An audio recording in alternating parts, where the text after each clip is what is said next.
Guys welcome to my another video. तो आज हम लोग डिस्कस करेंगे एडजेक्टिव ऑफ क्वांटिटी और एडजेक्टिव ऑफ नंबर में जो वर्ड्स यूज़ होते हैं उनका यूज़ कहाँ करना है। तो चलिए आज स्टार्टिंग करते हैं।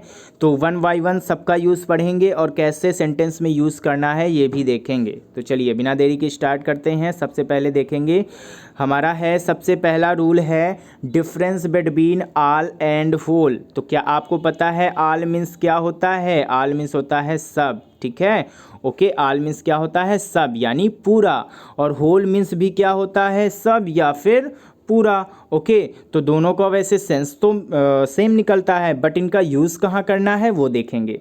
तो सबसे पहला यूज़ होता है हमारा आल का। जब भी कभी आल यूज़ होगा तो आपको देखने को मिलेगा कि आल प्लस द प्लस नाउन आता है। ओके, हमेशा यही यूज़ आपको मिलेगा, आल प्लस द प्लस नाउन। तो अगर ऐसा कभी दिया गया है तो आपको अगर फिल करने को आता है तो आप आल ही फिल करोगे, मतलब ऐसा ही स्ट्रक्चर आपको देखने को मिलेगा। नहीं आ रहा है तो आप उसको करेक्ट करके उसका जो एरर है उसको सही कर सकते हैं।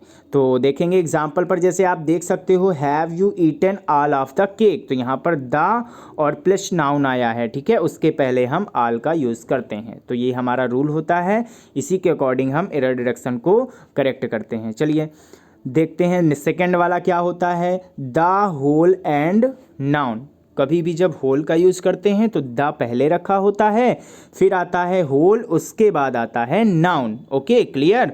चलिए देखते हैं एग्जाम्पल पर, देखेंगे have you eaten the whole cake. तो यहाँ पर द पहले आया है, इसके बाद होल आया है और केक आया है। इनका दोनों का मीन्स तो सेम होता है, वैसे भी मीन्स आप निकालोगे तो सेम ही होगा, लेकिन ऑल एंड होल का यूज़ कहाँ करना है आप लोग को अब पता चल गया होगा। कभी भी ऐसा यूज आता है तो all plus the plus noun use करेंगे आप लोग, और कभी होल आता है तो उसमें ध्यान देना पड़ेगा कि द होल प्लस नाउन रखना होगा। Okay clear. अब नेक्स्ट रूल देखते हैं। नेक्स्ट में क्या दिया गया है, with plural countable nouns they have different meaning. हाँ, एक चीज़ और ध्यान रखनी है कि कभी प्लूरल काउंटेबल नाउन यूज होता है, मतलब कि प्लूरल मतलब समझते ही वो वन से ज़्यादा हो, और काउंटेबल नाउन हो, ओके, जिसको हम काउंट कर सकते हों, तो उसकी मीनिंग क्या होती है? डिफरेंट होती है वहाँ पर, जब हम ऑल एंड होल का यूज़ चेंज कर देते हैं, ठीक है। आल की जगह होल कर देंगे अगर कभी हम, तो वहाँ पर उसका मीन्स चेंज हो जाने वाला है।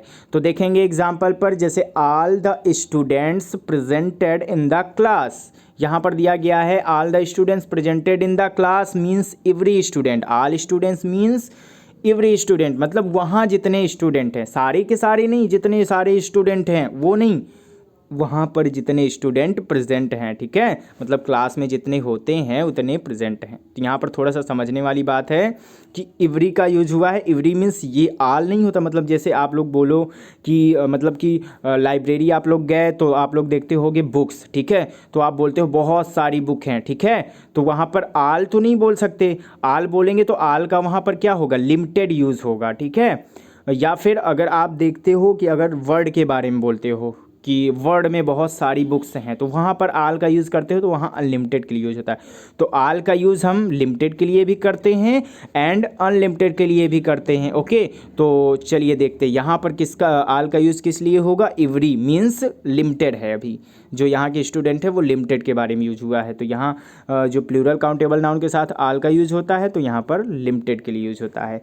नेक्स्ट देखते हैं, whole notebooks could be checked, मतलब होल इंटायर नोटबुक दिया गया। इंटायर मतलब संपूर्ण, जितनी की जितनी नोटबुक्स हैं सारी की सारी चेक हो सकती थी। तो यहाँ पर क्या हो गया, होल मीन्स इंटायर, मतलब जितनी की जितनी हैं, सारी की सारी। ओके, अब नेक्स्ट देखते हैं इसका। नेक्स्ट में क्या है, एक और है पोसेसिव एडजेक्टिव के साथ कभी आल और होल आ जाता है, तो कैसे यूज़ करेंगे इसको। तो all is used before a possessive adjective and whole after a possessive adjective. हाँ, आपको याद रखना पड़ेगा कि आल का यूज़ हम कहाँ करते हैं, before a possessive adjective. Adjective जो आता है पोसेसिव वाला, पोसेसिव एडजेक्टिव तो जानते ही होंगे, ठीक है, प्रोनाउन में पढ़ा होगा। पोसेसिव एडजेक्टिव मीन्स जो पोसेशन शो करते हैं। ओके, तो यहाँ पर हम देखेंगे कि जो पोसेसिव एडजेक्टिव होता है उसके पहले आल आता है और पोसेसिव एडजेक्टिव के बाद होल आता है। तो पोसेसिव एडजेक्टिव आपको याद रखना है, उसके पहले आल रखना है,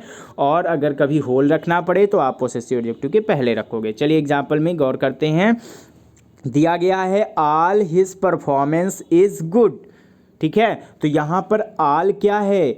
आल यहाँ पर डिटरमाइनर है जो कि हिज के पहले आया है। हाँ, आल का यूज़ हम कहाँ करेंगे? हिज के पहले, before a possessive adjective. His क्या है हमारा? Possessive adjective. नेक्स्ट देखते हैं, तो हिज होल एक्सरसाइज, यहाँ पर हिज क्या है? पोसेसिव एडजेक्टिव है, बट इसके बाद आया है हमारा होल। तो होल का यूज हम कहाँ करते हैं? पोसेसिव एडजेक्टिव के बाद। ठीक है, तो आज हमने पढ़ लिया ऑल एंड होल का यूज़। तो आपको इसको केयरफुली रखना है। ओके, जब आप एरर डिडक्शन करोगे या फिर कोई करेक्ट करने वाले हो, इनकरेक्शन है तो करेक्शन करना है, तो आप अच्छे से ध्यान दे के करेंगे। चलिए नेक्स्ट वीडियो पर मिलेंगे कोई दूसरा यूज़ लेकर के। ओके, चलिए बेस्ट ऑफ लक।